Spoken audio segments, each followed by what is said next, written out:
Quien no creyera, ¿no? Llegamos ya a medio año y 2 días de este genocidio. Como siempre nos acompañan los expertos, buscamos el análisis.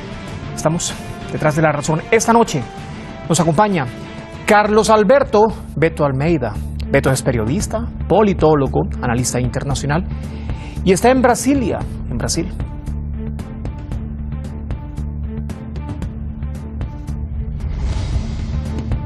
Durante esta emisión, durante esta jornada de Detrás de la Razón, también nos acompaña Luis Javier Ruiz, es analista internacional, especialista en relaciones internacionales, politólogo de la Universidad de los Andes, está en Caracas, en Venezuela.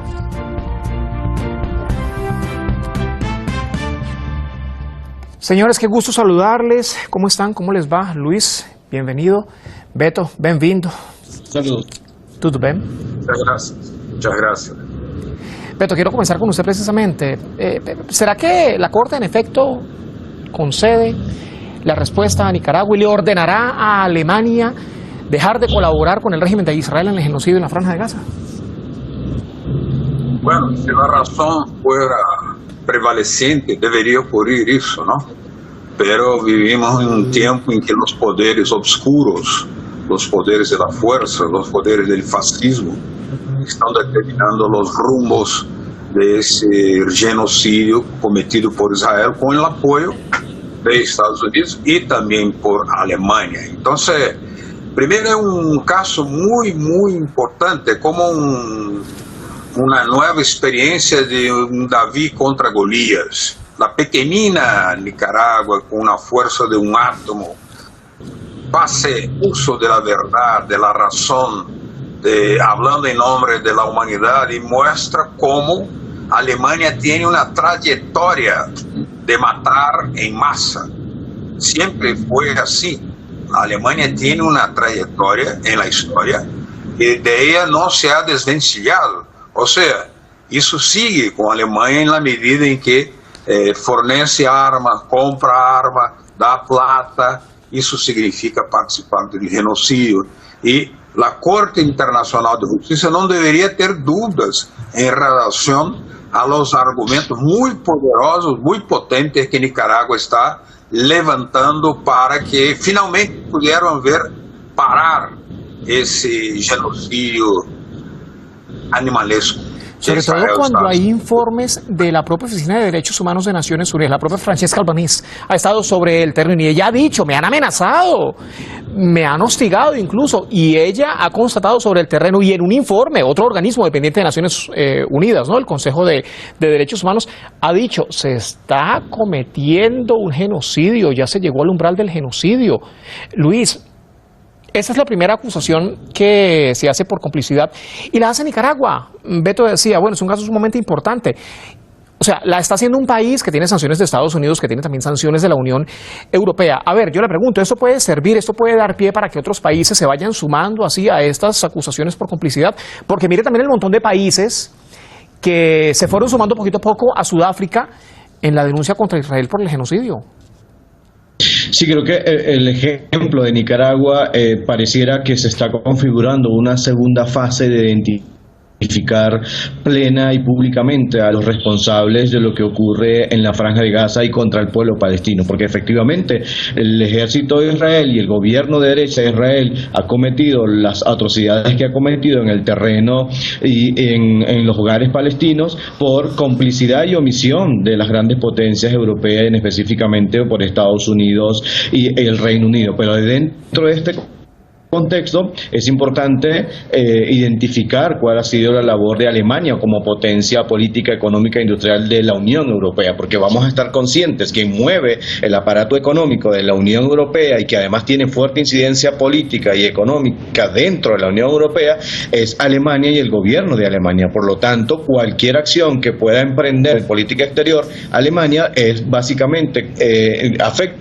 directamente a las vinculaciones con la Unión Europea. Y efectivamente, que lo haga Nicaragua es nuevamente un ejemplo de que quienes están levantando la voz contra el genocidio son los países llamados del sur global, estos países que por lo general han sufrido en los últimos años el peso duro del imperialismo y la intromisión en política interna por parte de Estados Unidos y sus aliados, y por lo tanto saben de lo que están hablando acerca de las afectaciones de sus pueblos cuando hay omisiones acerca de los atropellos que se cometen. Que Alemania responda a una circunstancia como la actual ante la acusación de complicidad de genocidio, probablemente vayan a desestimar la acusación de Nicaragua. ¿Por qué? Porque hay un trasfondo histórico acerca de esta vinculación entre Alemania y el Estado de Israel.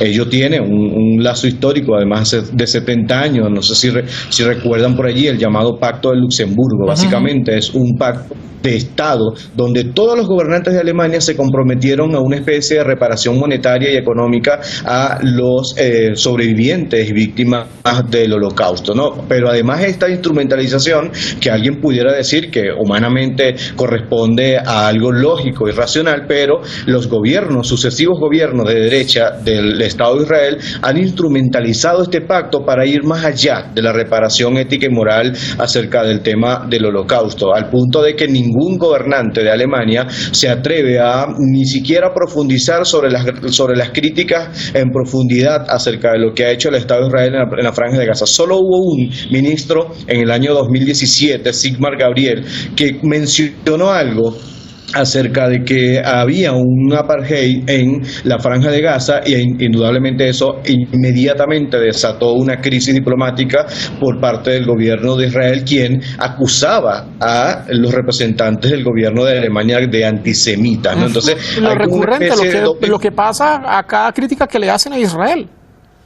Exacto, hay una manipulación constante. Entonces llegamos a un punto donde ya el apoyo, más allá de los apoyos financieros, económicos y militares, entramos en un debate de ética y moral acerca de qué tan ético es ahora mismo criticar o cuestionar las acciones del Estado de Israel para los europeos, por ejemplo, ¿no? Entonces, cuando ellos se ponen en ese espejo, sobre todo los alemanes, como una especie de una culpa histórica que tienen sobre sus hombros, pareciera que cuidan mucho las formas a la hora de ellos criticar abiertamente, pareciera, ¿no? Porque en la práctica también... Pero es que esa culpa histórica está arrastrando a otra culpa que también va a pasar a la historia. Hoy ya más de 33.000 asesinados, cerca de 76.000 prácticamente, y Alemania se defendió. Alemania dijo, a ver, estamos ayudándole con el envío de armas y todo eso porque creemos en la naturaleza defensiva, esa fue la palabra del abogado de Alemania. Sí. Creemos en la naturaleza defensiva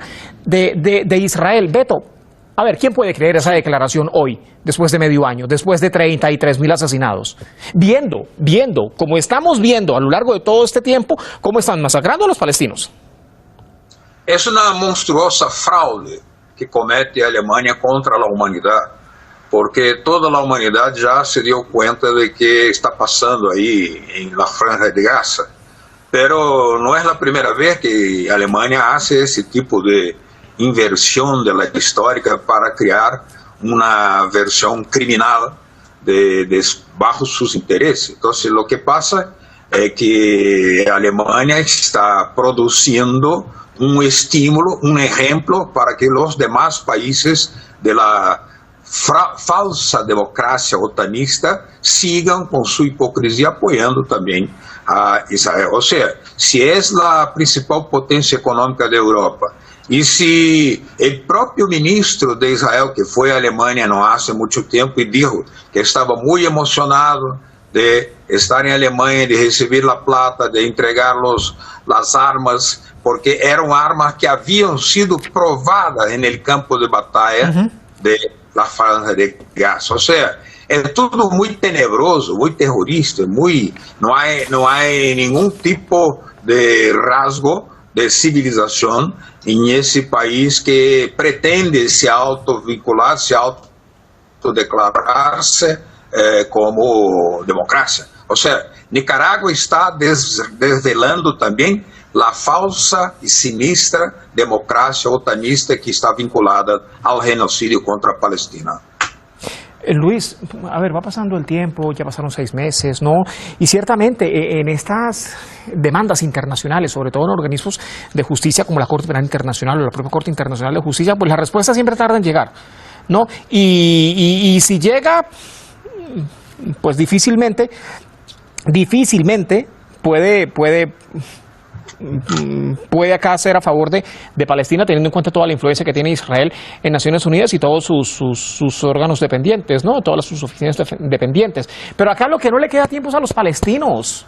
O sea, los palestinos se están muriendo, o los están matando de hambre, o los están matando con las bombas, con los ataques, ¿no? Entonces, después del genocidio, ¿qué?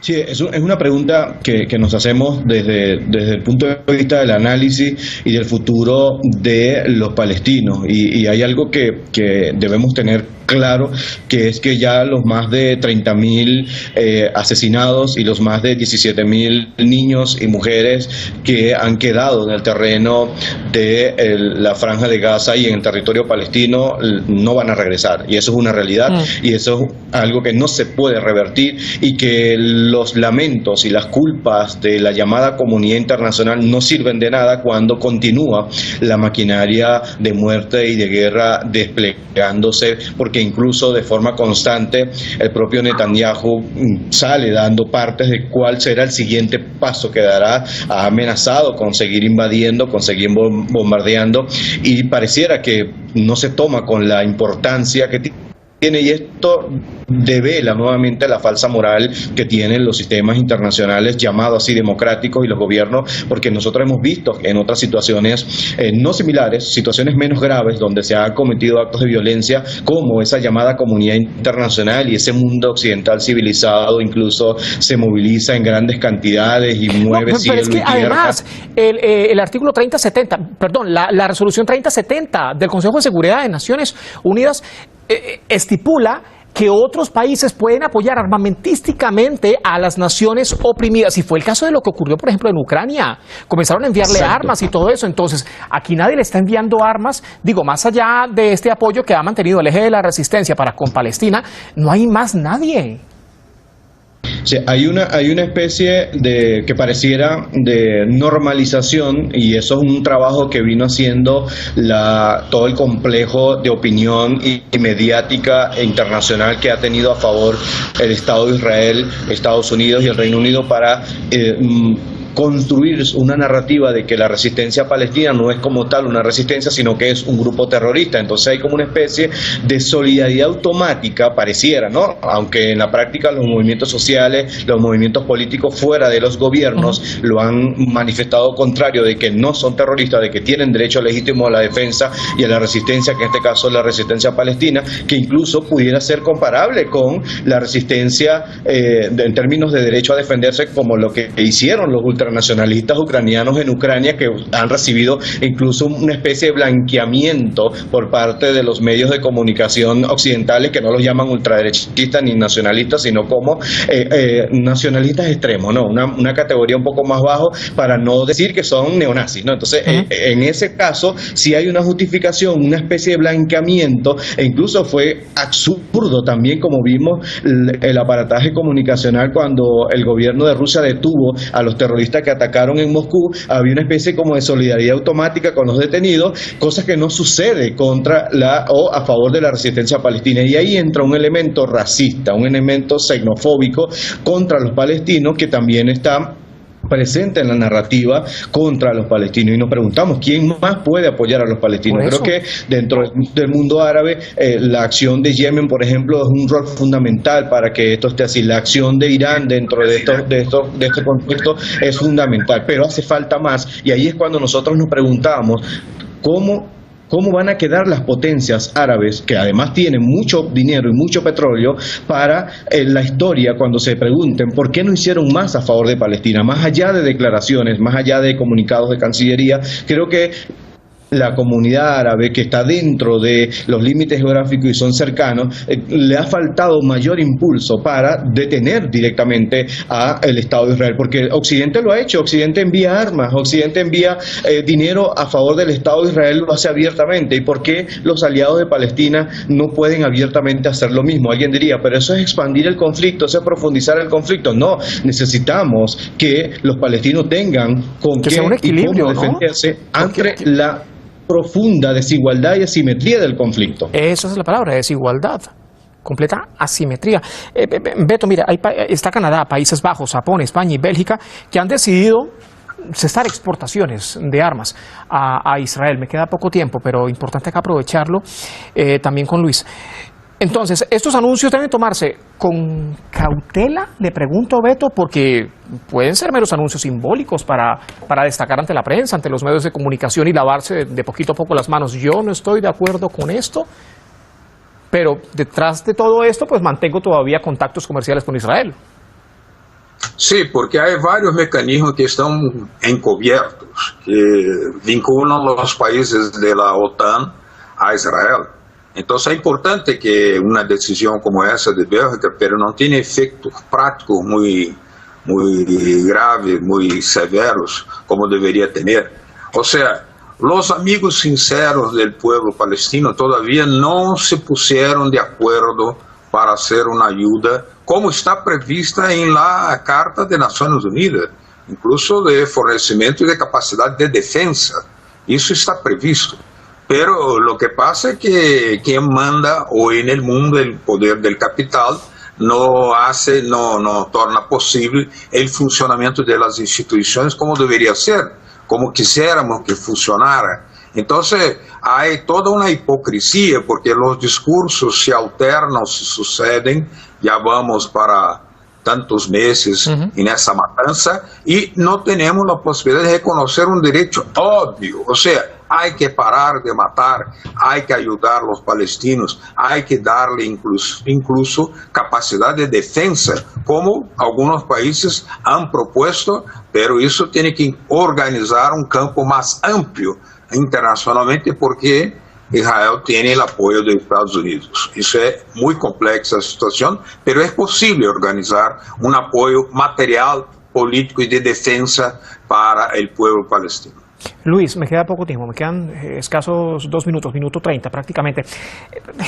¿Se puede tener credibilidad en la Corte Internacional de Justicia? Porque, a ver, si remontamos a enero, con la respuesta que la Corte Internacional de Justicia dio a la demanda de Sudáfrica, y acá abro aspas, recomendaba a Israel abstenerse de cometer actos prohibidos por la Convención sobre el Genocidio. Una respuesta sumamente leve, ¿no? Bastante suave. Entonces, si eso ocurrió con el perpetrador, ¿qué se puede esperar para con los cómplices? Creo que lo que podemos esperar es casi poco. Incluso lo que podemos seguir esperando son declaraciones eufemísticas, utilizando frases y palabras acomodativas para no alterar a los aliados. Básicamente, hasta a la altura del desarrollo de los acontecimientos, la Corte Internacional de Justicia y más allá de la Corte Internacional, los Estados miembros han podido emprender acciones más contundentes y no lo han hecho sencillamente porque no han querido y no tienen la voluntad política de hacerlo. Porque además, la Corte Internacional de Justicia está fuertemente controlada, presionada y financiada por las potencias políticas y militares económicas que se han abrogado el derecho de proteger al Estado de Israel y sus acciones, además justificarlas, ¿no?